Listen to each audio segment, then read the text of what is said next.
Hello दोस्तों। आज हम पढ़ने वाले हैं क्लास 10 साइंस का एक इम्पॉर्टेंट टॉपिक जिसका नाम है carbon and its compound. Welcome to our channel. चलिए शुरू करते हैं चैप्टर पढ़ना। सबसे पहले देखते हैं कार्बन इतना इम्पॉर्टेंट एलिमेंट क्यों है जिस पे एक पूरी एक केमिस्ट्री की ब्रांच बन गई है। सारे living organisms include plant and animal का मेन कॉन्स्टिट्यूएंट है कार्बन। फ्यूल, ओट्स प्लास्टिक्स का भी मेन कॉन्स्टिट्यूएंट है कार्बन। अकरेंस ऑफ कार्बन अगर हम देखें तो अर्थ पे 0.02% कार्बन मिनरल्स के फॉर्म में है और 0.03% कार्बन एटमॉस्फेरिक गैसेस के फॉर्म में। अब जान लेते हैं कार्बन एलिमेंट के बारे में। कार्बन का कुछ एटॉमिक स्ट्रक्चर इस प्रकार दिखता है। कार्बन एक नॉन मेटल है। सेकेंड, कार्बन का सिंबल सी है। थर्ड, एटॉमिक नंबर कार्बन का 6 है।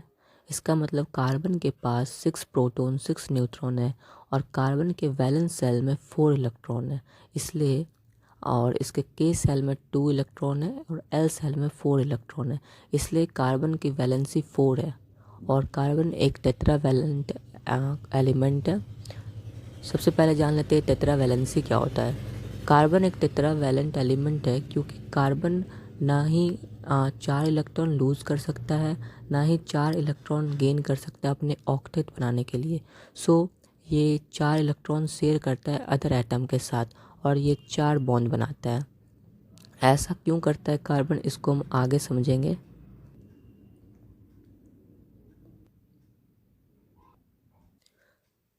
Carbon forms only covalent bond because first it could gain 4 electron forming C4 anion, but it would be difficult for the nucleus with 6 proton to hold on 10 electron, that is 4 extra electron। इसे समझ लेते हैं सबसे पहले।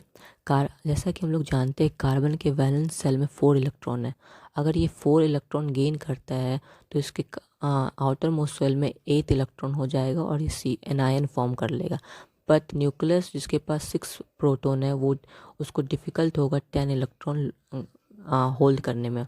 Second reason है it could lose 4 electron forming C4 cation, but it would require the large amount of energy to remove 4 electrons having behind a carbon cation with 6 proton in its nucleus holding on to just 2 electrons। इसका मतलब है carbon के valence shell में 4 electron है, अगर 4 electron share कर देता है तो large amount of energy require होगा जो एक नहीं पॉसिबल है।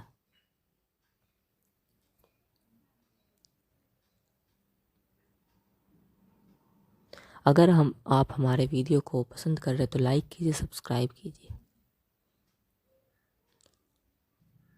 कार्बन कोवलेंट बॉन्ड फॉर्म्स करता है। सबसे पहले जान लेते हैं कोवलेंट बॉन्ड्स क्या होता है। Covalent bonds mean sharing of electron between atoms. Carbon जो होता है वो नॉन मेटल होता है, वो आयोनिक बॉन्ड फॉर्म नहीं करता। ये रही H2O मॉलिक्यूल की कोवलेंट बॉन्ड। और अब देख लेते हैं types of covalent bond. There are 3 types of covalent bond. First, single covalent bonds. Single covalent bonds means a bond where one pair of electrons are shared between atom. एक ऐसा bond जिसमें हर atom एक electron share करता है उसे single covalent bond कहते हैं। जैसे हाइड्रोजन मॉलिक्यूल आप इस स्ट्रक्चर में देख सकते हैं। Second, double covalent bonds. एक ऐसा बॉन्ड जिसमें हर एलिमेंट 2 इलेक्ट्रॉन शेयर करता है। टोटली कहें तो 2 पेयर ऑफ इलेक्ट्रॉन शेयर होता है। जैसे इसका टाइप्स हो गया ऑक्सीजन मॉलिक्यूल। इसकी स्ट्रक्चर कुछ इस प्रकार है। देख सकते हैं ऑक्सीजन के वैलेंस इलेक्ट्रॉन में 6 इलेक्ट्रॉन है जिसमें इसने ये 2 शेयर किया। ट्रिपल कोवलेंट बॉन्ड्स, एक ऐसा बॉन्ड जहाँ पे हर एटम 3 इलेक्ट्रॉन शेयर करता है। जैसे कि हम जान सकते हैं नाइट्रोजन मॉलिक्यूल। इसकी भी स्ट्रक्चर कुछ इस प्रकार है। अब हम लोग पढ़ते हैं प्रॉपर्टीज ऑफ कोवलेंट बॉन्ड्स के बारे में। First of all, low melting points, low boiling points because intermolecular force of attraction is weak. Third, poor conductor of electricity since electrons are shared between atoms, so free electron नहीं बचता है, hence ये poor conductor है, होता है covalent bond electricity का। आगे देखते हैं हम एलोट्रोप्स ऑफ कार्बन। सबसे पहले समझते हैं ये एलोट्रोप्स क्या होता है। एलोट्रोप्स मतलब कुछ नहीं, different forms of same element होता है जिसका डिफरेंट फिजिकल प्रॉपर्टीज़ होता है बट केमिकल प्रॉपर्टीज सेम होता है। कार्बन के 3 एलोट्रोप्स हैं। First diamond, second graphite and third is fullerene. Now अब हम पढ़ते हैं डायमंड के बारे में। डायमंड का स्ट्रक्चर कुछ इस प्रकार है, जहाँ पे हर एक एटम 4 एटम के साथ बॉन्ड बनाया है। यहाँ पे each carbon atoms bonded to 4 carbon atom, और जो 3D स्ट्रक्चर को बनाता है। डायमंड एक हार्डेस्ट सब्सटेंस है और इसको लेबोरेटरी में सिंथेसाइज किया जा सकता है हाई प्रेशर और हाई टेम्परेचर पे, और इसका मेल्टिंग पॉइंट भी बहुत ज़्यादा है। ये एक ऐसा नॉन मेटल का कंपाउंड है जिसका मेल्टिंग पॉइंट बहुत हाई है।